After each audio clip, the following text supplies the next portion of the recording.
Back everyone. Okay, so variables are a huge part of programming. So what we need to do is I'm going to go ahead and I'm going to add in another button here, and I'm going to say we're going to say add. We're going to call this addition. Okay, so if we go ahead here, what we can actually do is, as you see, basically this number here. This other is the other number. So let's just go ahead, and I'm actually going to delete some of this here, and I'm going to delete all of this. I'm going to say basically we need this, and we're going to basically be using this. We're going to be using A, B, C, and D. So if I type in A here and I type in B here, you can see that it changes this to 1 and this to 2. Okay. So, also, I added in another button. So let's go ahead and let's just quickly change that here.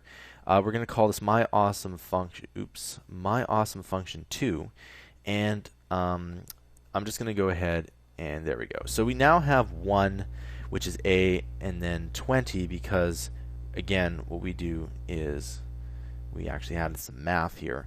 So if we go ahead and just push this again, we got 1 and then we got 2. It's pretty simple. And of course, you can actually go ahead and you can add wherever you want. So watch this. A is equal to now, let's say 45 or 40. Okay, so if A is equal to 40 now, you see in the output here, it's going to be 40 because we just basically declared that here. Now, you can go and do that wherever you want. Let's go ahead and let's type in and let's add in another function. We're going to call this function. Okay, and then we're going to call this my awesome function 2.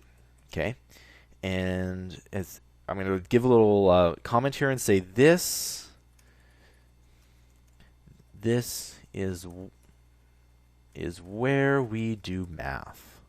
Okay, and the other one is we're just going to go ahead and put this document, so we're going to go ahead and put these curly braces here. So that closes everything off. So if we call this function here, as of now, nothing happens, and I can click this all I want, and nothing ends up happening.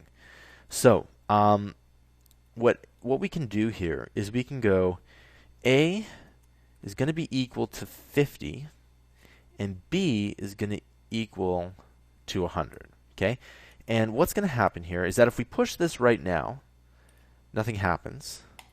Okay, we push this, then we push that again, you can see that that changes. So let's go ahead and let's change this here.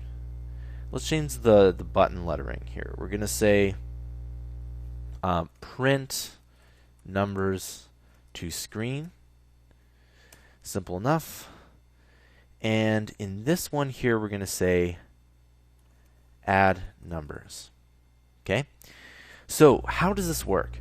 Well, when we push this, it calls my function, and what it does is it prints it to screen. Now, when we add the numbers, or we can say, let's just say change numbers. Okay? So when you push this, it basically says that A is equal to 1 and B is equal to 2, and as you can see, those are there.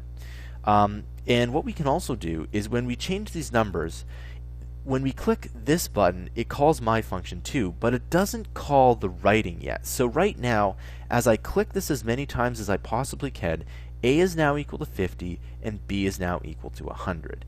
It's not until we actually print the numbers again until this actually happens. Okay? I will see you guys in the next tutorial.